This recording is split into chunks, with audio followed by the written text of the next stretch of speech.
ပတ်စံမတိုးတာကဝင်ငွေနဲလို့ပဲမဟုတ်ပါဘူးကိုမတိလိုက်တဲ့ငွေသုံးအမားလေးတွေကလည်းတဖြည်းဖြည်းဆင်းရဲစေပါတယ်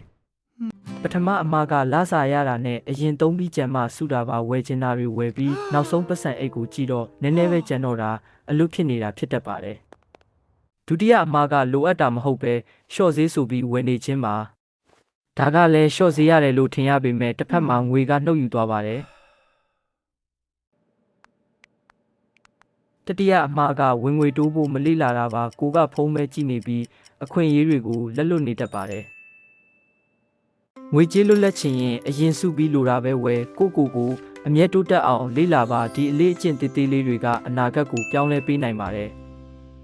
အခုအကြောင်းအရာကိုကြိုက်နှစ်သက်တယ်ဆိုရင် like နဲ့ subscribe လုပ်ခဲ့ပေးပါနောက်နေ့တွေမှာလည်း motivation နဲ့ self improvement အကြောင်းအရာတွေကိုဆက်လက်တင်ဆက်ပေးသွားမှာပါကြည့်ရှုပေးတဲ့အတွက်ကျေးဇူးအများကြီးတင်ပါတယ်